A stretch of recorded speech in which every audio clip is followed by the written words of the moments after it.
بسم اللہ الرحمن الرحیم۔ آج کی یہ ویڈیو یوم یکجہتی کشمیر کے حوالے سے آپ کی خدمت میں پیش کی جا رہی ہے کہ یوم یکجہتی کشمیر جو ہر سال پاکستانی کشمیری جو خواہ کے کشمیر میں رہتے ہوں، پاکستان میں یا دنیا بھر میں جہاں بھی موجود ہوں، وہ 5 فروری کو مختلف قسم کے پروگرامات ترتیب دیتے ہیں۔ آئیے آج کے دن کے حوالے سے کہ اس کی اہمیت کیا ہے، اس کا آغاز کیسے ہوا اور اس کی ضرورت کیسے پیش آئی، اس پہ تفصیل سے ڈسکس کرتے ہیں۔ ویڈیو میں آگے بڑھنے سے پہلے آپ سے گزارش ہے کہ اگر آپ نے ہمارا یوٹیوب چینل ابھی تک سبسکرائب نہیں کیا تو اسے سبسکرائب کر لیں تاکہ ہر نئی آنے والی ویڈیو آپ کو آسانی سے مل سکے۔ سامعین، کشمیری عوام کی تحریک آزادی اسی روز سے شروع ہو گئی تھی جب انگریزوں نے گلاب سنگھ کے ساتھ بدنام زمانہ معاہدہ امرتسر کے تحت 16 مارچ 1946 کو کشمیر کا 75 لاکھ روپے نانکشاہی کے عوض سودا کر لیا تھا۔ 13 جولائی 1931 کو سری نگر جیل کے احاطے میں کشمیریوں پر وحشیانہ فائرنگ کے نتیجے میں 22 مسلمان شہید اور 47 شدید زخمی ہو گئے تھے۔ اس واقعہ پر لاہور میں آج انڈیا مسلم لیگ نے مسئلہ کشمیر کو اجاگر کرنے کے لیے کشمیر کمیٹی قائم کی اور شاعر مشرق علامہ محمد اقبال کو اس کمیٹی کا سربراہ مقرر کیا گیا۔ نومبر 1931 میں تحریک الاحرار نے غیر مسلح جدوجہد اور سول نافرمانی کے ذریعے جموں و کشمیر کو آزاد کرانے کا مطالبہ کیا۔ گلینسی کمیشن قائم کیا گیا۔ 1934 میں پہلی مرتبہ ہندوستان میں کشمیریوں کے ساتھ اظہار یکجہتی اور ڈوگرا راج کے مظالم کے خلاف ملک گیر ہڑتال کی گئی۔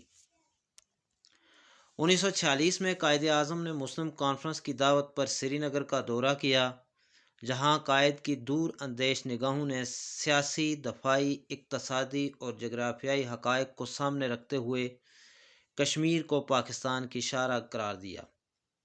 مسلم کانفرنس نے بھی کشمیری مسلمانوں کی نمائندگی کرتے ہوئے 19 جولائی 1947 کو سردار ابراہیم خان کے گھر سری نگر میں باقاعدہ طور پر قرارداد الحاق پاکستان منظور کی، لیکن جب کشمیریوں کے فیصلے کو نظر انداز کیا گیا تو مولانا فضل الہی وزیر آباد کی قیادت میں 23 اگست 1947 کو نیلا بٹ کے مقام سے مسلح جدوجہد کا باقاعدہ آغاز کیا گیا۔ 15 ماہ کے مسلسل جہاد کے بعد موجودہ آزاد کشمیر آزاد ہوا۔ پنڈت جواہر لال نہرو اقوام متحدہ پہنچ گئے اور بین الاقوامی برادری سے وعدہ کیا کہ وہ ریاست میں رائے شماری کے ذریعے ریاست کے مستقبل کا فیصلہ مقامی عوام کی خواہشات کے مطابق کریں گے۔ سلامتی کونسل کی ان قراردادوں میں کشمیریوں سے وعدہ کیا گیا کہ انہیں رائے شماری کے ذریعے اپنے مستقبل کا فیصلہ کرنے کا حق دیا جائے گا، لیکن اپنے وعدے کو پورا کرنے کے بجائے ہندوستان نے مسلم تشخص کو ختم کرنے کے لیے تقسیم کے وقت 3.5 لاکھ کشمیریوں کو جموں میں شہید کر دیا۔ لیکن 13 نومبر 1947 کو شیر کشمیر شیخ عبداللہ نے اندرا گاندھی کے ساتھ ایک معاہدہ کیا جو تاریخ میں اندرا عبداللہ ایکارڈ کے نام سے موسوم ہے۔ دہلی ایکارڈ شیخ محمد عبداللہ کو اس کی خواہش کے باوجود 1953 کی پوزیشن نہ دلا سکا۔ 25 فروری کو کانگریس نے بغیر کسی الیکشن کے شیخ عبداللہ کو سری نگر کے تخت پر مسلط کیا تو 25 فروری 1975 کو پاکستان کے ذوالفقار علی بھٹو نے پاکستان اور آزاد و مقبوضہ کشمیر میں بروز جمعۃ المبارک مکمل ہڑتال کی کال دی۔ زبردست اور تاریخی ہڑتال ہوئی اور سری نگر کے لال چوک میں کشمیری عوام نے ایک مرتبہ پھر سبز ہلالی پرچم لہرایا۔ بھارت نے 3 اور 13 مارچ 1975 کو بالترتیب بھارتی لوک سبھا اور راجیہ سبھا سے اس معاہدہ کی توثیق کروائی۔ پاکستان نے اقوام متحدہ سے احتجاج کرتے ہوئے کہا کہ یہ اقوام متحدہ کی قراردادوں اور شملہ معاہدہ کے مندرجات کے خلاف ورزی ہے۔ 1981 میں جب ریاستی اسمبلی کے انتخابات کا اعلان کیا گیا تو تمام کشمیری سیاسی جماعتوں نے ایک مشترکہ پلیٹ فارم کے ذریعے الیکشن لڑنے کا فیصلہ کیا۔ مسلم متحدہ محاذ کے رہنماؤں نے یہ فیصلہ کیا کہ وہ الیکشن جیت کر ہندوستان کے ساتھ الحاق کی اس قرارداد کو ریاستی اسمبلی میں نامنظور قرار دیں گے۔ حریت کانفرنس کے سربراہ سید علی گیلانی اور جہاد کونسل کے صدر سید صلاح الدین نے بھی ان انتخابات میں حصہ لیا۔ 23 مارچ 1987 کو ریاستی اسمبلی کے انتخابات میں مسلم متحدہ محاذ کی واضح اور فیصلہ کن فتح کو دھونس اور دھاندلی کے ذریعے شکست میں تبدیلی کر کے ہندوستان نے کشمیری عوام کی پرامن ذریعے سے تبدیلی لانے کی خواہش کو ہمیشہ ہمیشہ کے لیے دفن کر دیا۔ یہی وہ نقطہ آغاز تھا کہ جمہوری طریقے سے جدوجہد کرنے والے اور انتخابات میں حصہ لینے والی قیادت مسلح جدوجہد شروع کرنے پر مجبور ہو گئی۔ چنانچہ 1999 میں جب کشمیری حریت پسندوں نے ہندوستان کی ہردرمی اور اقوام متحدہ کی بے حسی سے مجبور ہو کر مسلح جدوجہد کا فیصلہ کیا تو کسی کے وہم و گمان میں بھی نہیں تھا کہ آنے والے برسوں میں کشمیری عوام اس طرح کے ان کے ساتھ کھڑے ہوں گے کہ ہندوستان نواز سیاسی قوتوں کا اپنا وجود برقرار رکھنا ہی مشکل ہو جائے گا۔ کسی کو یہ اندازہ تک نہیں تھا کہ کشمیری عوام کی جدوجہد کے نتیجے میں کشمیر کی انتظامی، سیاسی اور سماجی ڈھانچے کی بلند و بالا عمارت انہی بھارت نواز قوتوں پر آ گرے گی۔ شیخ عبداللہ جس نے کشمیریوں کے دلوں پر برسوں حکومت کی اور شیر کشمیر کا لقب پایا، وہی شیخ عبداللہ اندرا عبداللہ ایکارڈ کے بعد غدار کشمیر قرار پایا۔ دہلی کی تہاڑ جیل میں شہید کشمیر مقبول بٹ نے اپنے خون سے جس انقلاب کی بنیاد رکھی، اسے کشمیر اور پاکستانی حریت پسندوں نے اپنے خون سے آج تک جاری رکھا ہوا ہے۔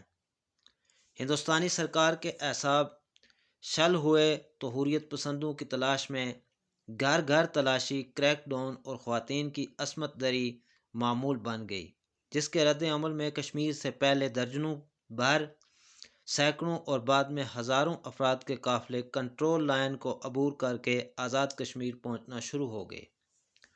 پیپلز پارٹی اور پنجاب میں اسلامی جمہوری اتحاد کی حکومت کے درمیان محاذ آرائی عروج پر تھی۔ اس وقت کے امیر جماعت اسلامی قاضی حسین احمد نے 5 جنوری 1999 کو لاہور میں ایک پریس کانفرنس منعقد کی اور پاکستان سمیت پوری دنیا میں مسئلہ کشمیر کو اجاگر کرنے کے لیے 1 ماہ کا وقفہ دے کر 5 فروری کو ہڑتال کی اپیل کی اور اپیل کر کے یوم کشمیر منانے کا فیصلہ کیا۔ پہلے پنجاب کے وزیر اعلیٰ میاں نواز شریف اور بعد میں وزیر اعظم محترمہ بے نظیر بھٹو نے اس کی بھرپور تائید کی۔ یوں 1999 کو یوم کشمیر پہلی مرتبہ اور 1990 کو تمام تر سیاسی اختلافات کو پس پشت ڈال کر منایا گیا۔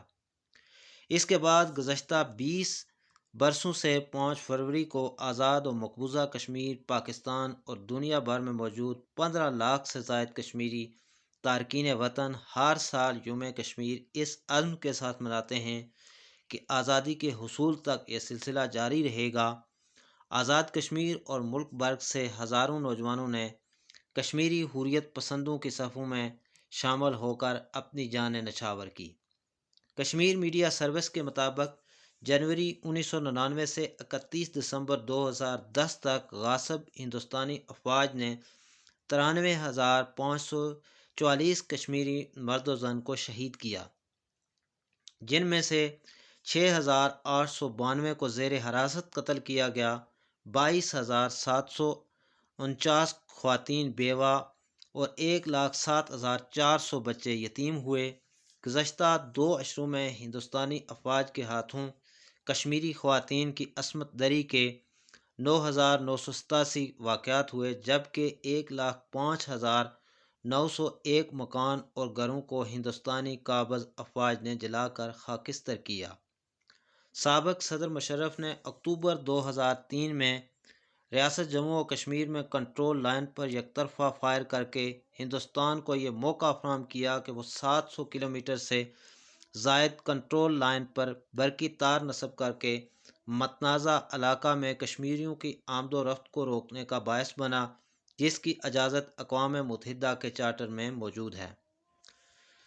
مزید برآں 2004 میں سارک کانفرنس میں اس وقت کے وزیر اعظم اٹل بہاری واجپئی کے ساتھ اعلان اسلام آباد کی صورت میں ایک ایسا متنازع معاہدہ کیا جس میں دہلی سرکار کو یہ یقین دلایا گیا کہ آزاد کشمیر کی سرزمین تحریک آزادی کے لیے استعمال نہیں ہوگی۔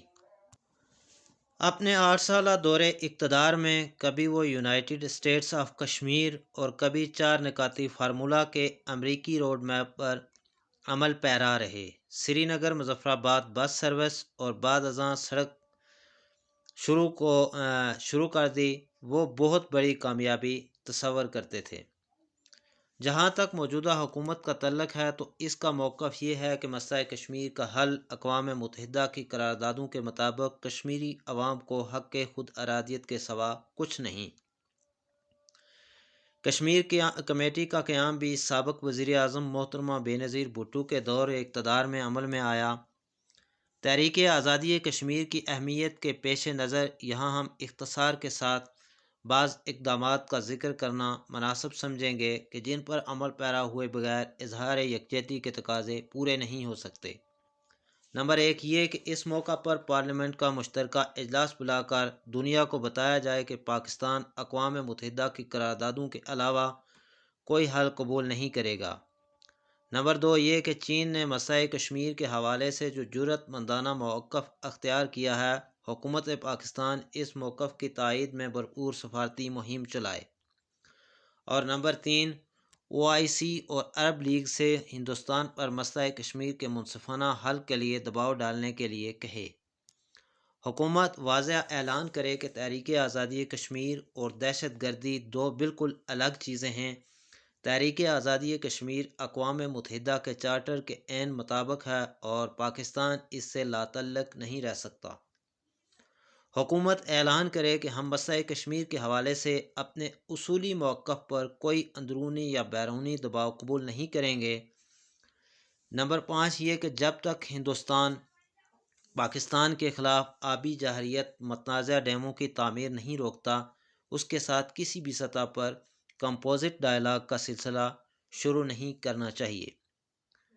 توڑ اس دست جفاکش کو یارب جس نے روح آزادی کشمیر کو پامال کیا۔ یہ تھی 5 فروری جو یوم یکجہتی کشمیری مناتے ہیں، اس کی اہمیت اور اس کے تسلسل میں اس کا جو تاریخی پس منظر ہے اس حوالے سے عام معلومات، اور دعا ہے کہ اللہ تعالیٰ مقبوضہ ریاست جموں و کشمیر کے مسلمانوں کو آزادی کی نعمت سے مالا مال فرمائے اور ایک دن منقسم کشمیری مل کر ایک آزاد حیثیت میں اپنی زندگی گزار سکیں۔ اجازت دیجیے، اللہ حافظ۔